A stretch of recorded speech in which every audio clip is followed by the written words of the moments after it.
In this video, we are going to look at Introduction to Pharmaceutics and Introduction to Pharmaceutical Calculation. So what is pharmaceutics? Pharmaceutics is defined as the science of drug dosage design. So pharmaceutics is involved in the science of drug dosage design. Now, what does that really mean? And what do we mean by science of drug dosage design? I'm going to explain this by exploring the three basic concepts or the three things that I feel pharmaceutics is involved in. And they are, number one, drug dosage design and formulation. Number two, I see pharmaceutics as involved in dispensing. And number three, I see pharmaceutics involved in what I call patient care initiative. All right. Now, let's explain these three concepts further. When we say pharmaceutics is involved in drug dosage design and formulation, what we really mean is that pharmaceutics is involved in conversion of API. So API is active pharmaceutical ingredient, that is the part of a drug that exerts a pharmacological effect, or a part of a drug that exerts the therapeutic effect. So pharmaceutics is involved in conversion of API to suitable dosage form that can be taken by a patient.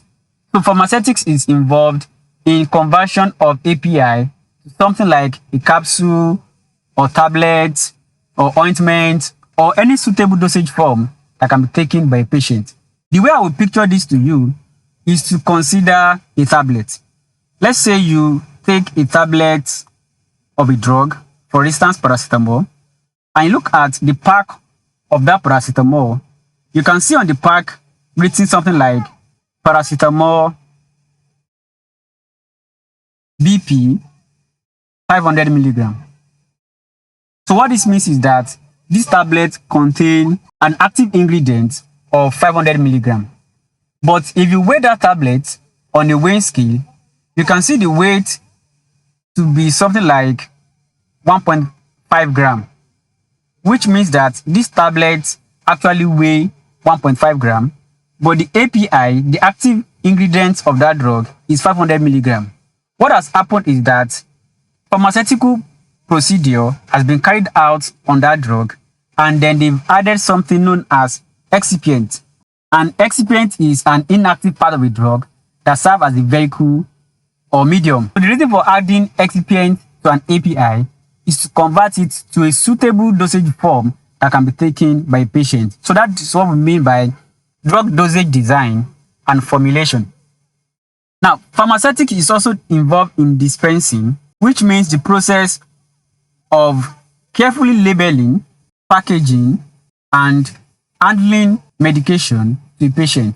All right, that is the basic definition of dispensing. So we carefully label, we package, and handle medication to a patient.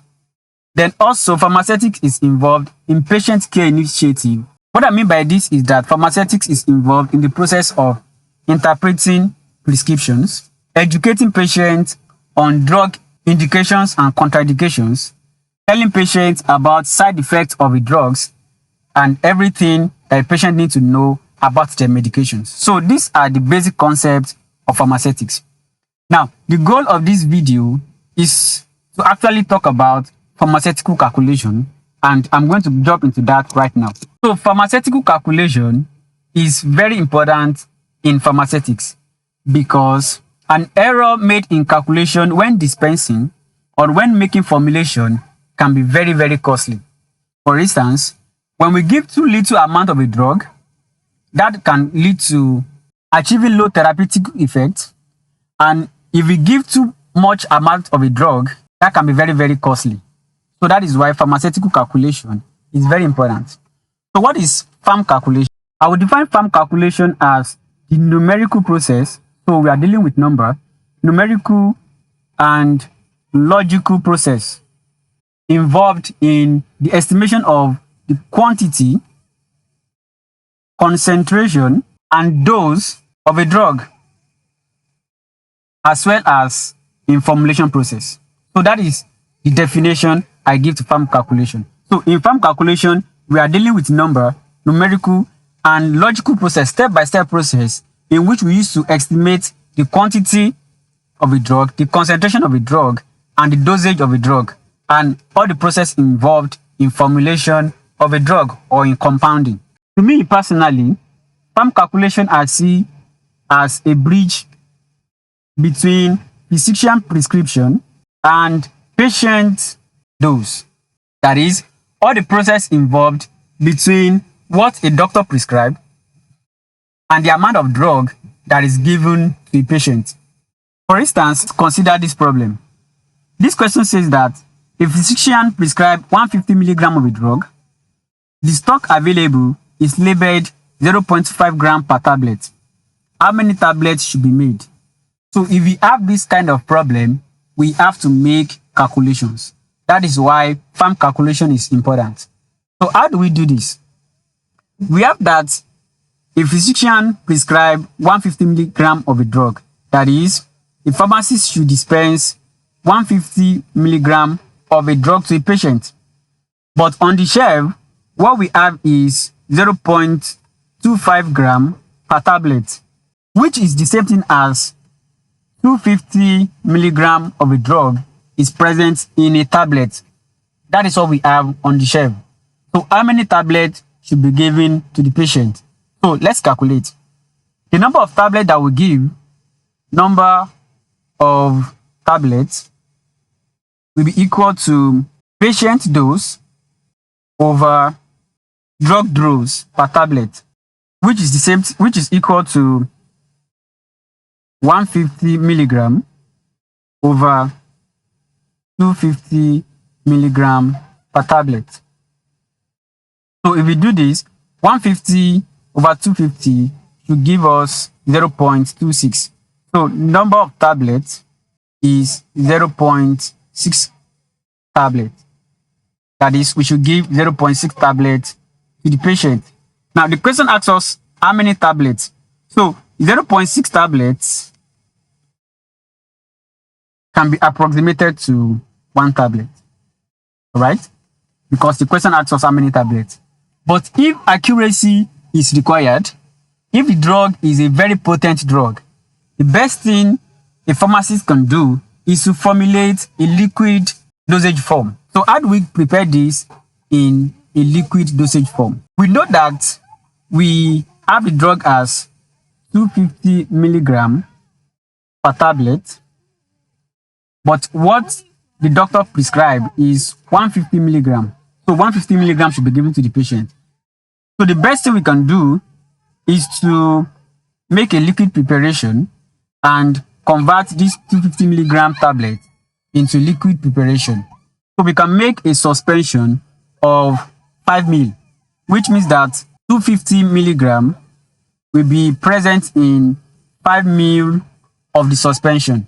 All right, the choice of vehicle, that is the choice of the solvent, will be determined by the properties of the drug. But what we are preparing is a liquid dosage form. So we make a suspension of 5 ml. Now we now need to calculate what volume of our preparation should be given to the patient. The basic calculating techniques that we use, which I'm going to explain in the next video, are ratio proportion or dimension analysis, which is also known as factor labeled method. All right, so we are going to cover this in the next video. So if I'm going to use ratio proportion to this, I know that I made a suspension of 5 ml and the 250 mg is present in 5 ml. So if I'm going to give out 150 mg, how many ml of my preparation should I give out? So I'll cross multiply. So I have X times 250 mg is equal to 5 ml multiplied by 150 mg. So I'll look for my unknown by dividing by 250 mg. So this cancel this, and I'm going to have 5 ml times 150 over 250, which is the same thing as 150 50 in 150 we give 3, 50 in 250 we give 5, 5 cancel 5, this milligram cancel milligram, then I have 1 times 3, which is something as 3 ml. So to give this patient an accurate dose, what we need to do is to give the patient 3 ml of our preparation, 3 ml of our liquid preparation. That is why farm calculation is important. So as I said, this is an introductory video. In the next video, I'm going to cover farm calculation in full details. This is just an introductory video.